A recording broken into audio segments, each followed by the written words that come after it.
Have you ever noticed how weird it is that we can watch a 2 hour movie without thinking twice? But then we try to read a book for 20 minutes and suddenly we're checking our phone, like, okay, I've had enough. And it's not necessarily because the book is boring. So, what changed? Because in 2026, I think we're asking a wrong question. It's not really, are books better than movies? The more interesting question is, what are these things training our brain to expect? Because think about how we consume content now: 30 seconds of a reel, then a short, then a notification, then another video, then we scroll again.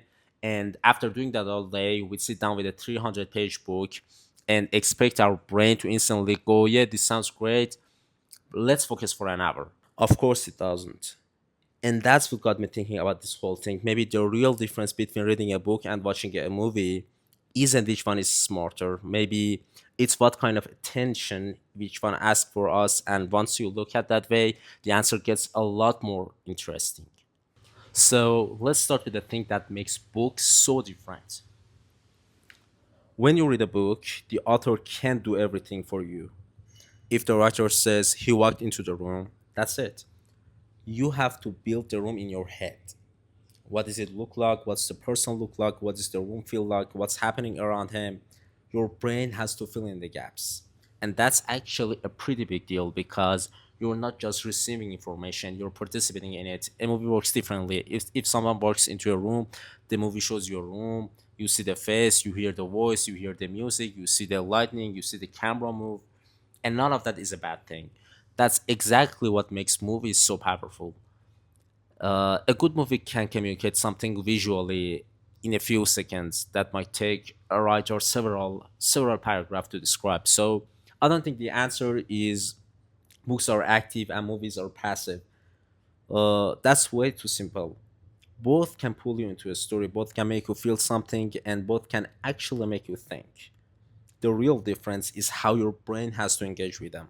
And that becomes even more interesting when you compare both of them to the thing we're consuming more than almost anything else now: short form content, because 2 hours of watching a movie is not the same experience as 2 hours of scrolling to shorts. And this is where things gets really interesting because there is one type of content that completely changes the comparison. Short form content, reels, shorts, TikToks. And the problem isn't that any one of them is automatically bad. The problem is what happens when your brain gets used to them all day. Think about your average day. You watch a 30-second video, then you swipe, another one, swipe, another topic, swipe, a notification pops up, you check it, then you go back, maybe you open YouTube, then Instagram, then your messages, and before you know it, your attention has been jumping between dozens of completely different things. And then at night, you open a book, and suddenly your brain goes, why is it so slow? But the book didn't suddenly become boring. Your brain just spent the entire day getting used to something completely different. In 2025, analysis published in Psychological Bulletin looked at 71 studies involving almost 98,000 people, and researchers found that heavier short form video use was associated with poorer performance in some cognitive areas, with particularly strong relationships around attention and inhibitory control. Uh, Now, I want to be careful here. That does not mean shorts destroy your brain. The research doesn't prove that simple cause and effect story, but it does raise a really interesting question. If we spend hours training our attention to expect something new every few seconds, what happens when we ask that same brain to sit with one thing for an hour? And honestly, I think that's a much more interesting question than simply asking whether social media is good or bad. Because maybe the real issue isn't what we're watching, maybe it's we're training our attention to expect. And this is where I think books might have a completely different meaning in 2026. Because maybe reading isn't just about learning anymore, maybe it's also about practicing how to stay. Think about that. When you read a book, nobody's constantly trying to give you the next thing. There's no swipe, no notification, no new thumbnail every 10 seconds, no little red number telling you that something else is waiting for you. You can stop, go back, read the same sentence again, think about it. Maybe even stare at the page for a few seconds without doing anything. And that sounds incredibly simple, But honestly, when was the last time you were comfortable doing absolutely nothing for a few minutes? That's what makes something interesting to me. I don't think books are some kind of magic tool that automatically make you smarter, and I definitely don't think reading a book magically fixes your attention. That would be way too easy. But a book does give you something that a lot of modern media doesn't. It gives you control over the pace. The author doesn't force the next sentence into your brain. You have to move, you have to follow, you have to stay with the idea, and sometimes you have to sit with an idea that isn't immediately exciting. That might actually be one of the most valuable parts because we've gotten really good at escaping boredom. The second something feels slow, we reach for a phone. The second a conversation get quiet, we check something. The second a book takes effort, we find something easier. And maybe that's the real skill we're slowly losing. Not the ability to consuming information. We have more information than ever. It's the ability to stay with something enough for to actually change how we think. So maybe in 2026, reading a book isn't just about putting more information to your head. Maybe it's a small way of telling your brain you don't get to live just because something stopped being exciting. But I don't want you to come away from this thinking, okay, so I should just stop watching movies. Because honestly, I think that misses the point completely. Movies can do things books simply can't do in the same way. A look on someone's face, the way they move, the sound of their voice, the music in the background, the lighting, the entire atmosphere of a place. Sometimes a single shot in a movie can make you feel something that would take pages to explain in a book. And that's why I actually love the idea of using both, not as replacement for each other, but as a different way of experiencing the same idea. For example, read a great novel, then watch the movie adaptation, and instead of asking which one is better, ask yourself, what did the movie show me that the book couldn't?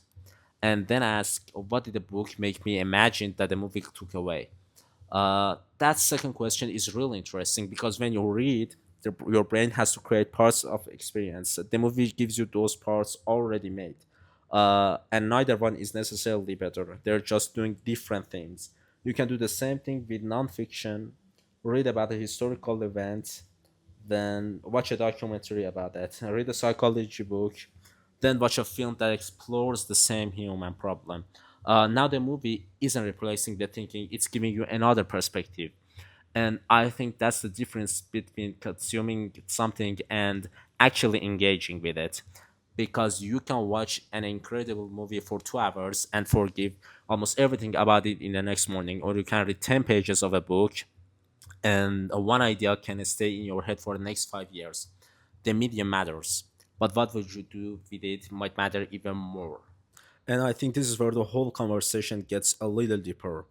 Because maybe the problem isn't really books and it isn't really movies either. Maybe the bigger problem is that we've started judging everything by one question: how quickly does this make me feel something? If a video doesn't grab us in 3 seconds, we leave. If a book takes a few pages to get interesting, we put it down. If a movie starts slowly, we call it boring. If a conversation gets quietly reach for our phone, and the weird part is some of the most valuable things in life are slow. Learning skills is slow. Getting good at something is slow. Understanding another person is slow. Building a relationship is slow. And thinking, real thinking, is definitely slow. You can always force a good idea to appear in 30 seconds. Sometimes you have to sit with the question, you have to be confused for a while. You have to let an idea bounce on your head. And maybe that's something we're losing, not our ability to consume information. We have more information than any generation before us. We can learn almost anything in seconds. The problem is we're getting better at consuming, but not necessarily better at staying. And I think that distinction matters a lot because if your brain gets used to constantly asking what's next, then even a good book can start to feel uncomfortable. Not because the book is too slow, but because we've forgotten what slow feels like.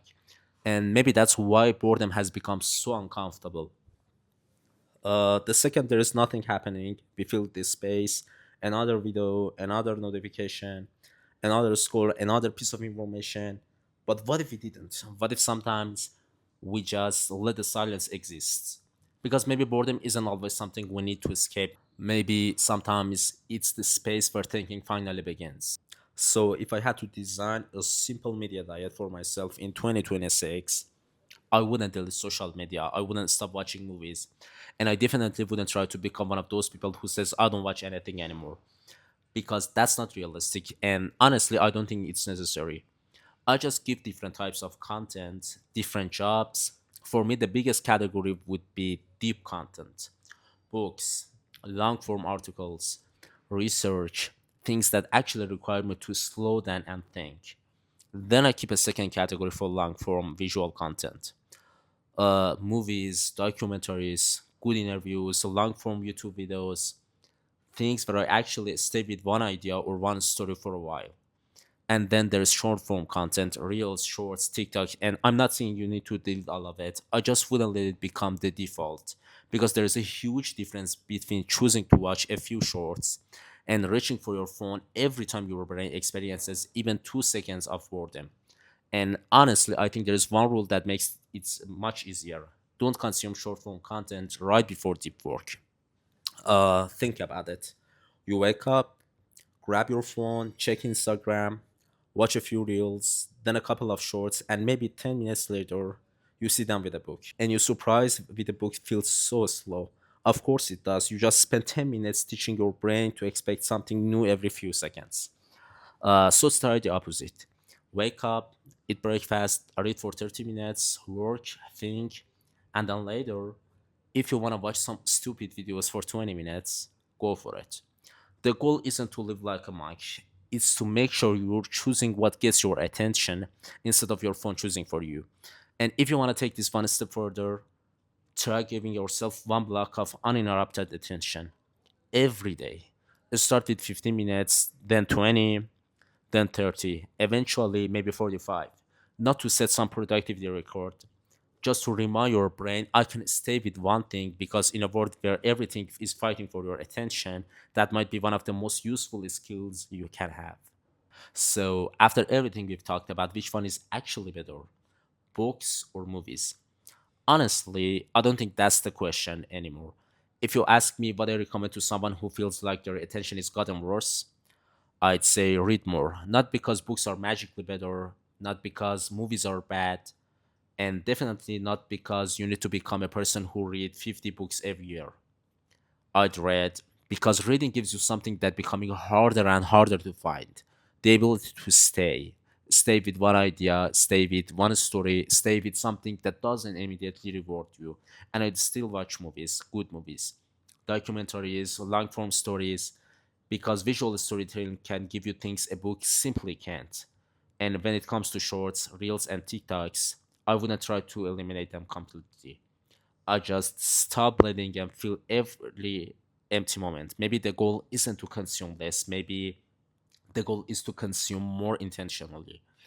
So here's a little experiment. For the next 30 days, read for at least 30 minutes a day. No phone, no notifications, no music if you don't need it, just you and the book. And when you watch a movie, don't just watch it and immediately move on to the next thing. Give yourself 5 minutes afterward. Ask yourself, what did I actually feel? What did I learn? What stayed with me? Because the moment you start thinking about what you consume, you stop being just a consumer, you start processing it. And maybe that's what we need most in 2026. Not more information. We already have more information, then we know what to do with. Maybe we just need to get better at staying with the information that actually matters. So, books or movies? Maybe the answer is both. But if you feel like your attention is constantly being pulled in 10 different directions, start with a book. Put your phone away, sit down, and give one thing your full attention. Because in a world where everyone is trying to get a piece of your attention, being able to decide where your attention goes might be one of the most valuable skills you can have. And maybe there is one last thing I want you to think about. We spent this whole video comparing books and movies, but maybe the real choice isn't between them. Maybe it's between intentional attention and automatic consumption. Because you can read 100 books and still never think about what you read. You can watch incredible movies and never let any of them change the way you see the world. and you can spend hours scrolling without remember a single thing you watch. So the question isn't really what should I consume, it's what kind of mind am I building with what I consume. If you spend every empty moment looking for something new, silence start to feel uncomfortable. If you constantly jump between ideas, staying with one idea starts to feel difficult. But if you practice staying, maybe slowly, your attention gets stronger. You become more comfortable with boredom. You become more patient with difficult ideas. And maybe you start noticing something you didn't notice before. You don't actually need to be entertained all the time. You can just be there, read a few pages, watch a great movie, take a walk without your phone, sit in a room and let your mind wander. And honestly, I think that's becoming a pretty radical thing to do because everyone wants your attention. Every app, every platform, every notification, every new video, they're all asking, can I have the next few seconds of your attention? And maybe the most important skill in 2026 is being able to look at all of that and say, not right now. So, yeah, read books, watch movies, enjoy YouTube, have fun with shorts. Just don't forget that your attention is being shaped by all of it. Because whatever you repeatedly give your attention to eventually becomes part of the way you think. And if you could choose, what would you want your mind to become?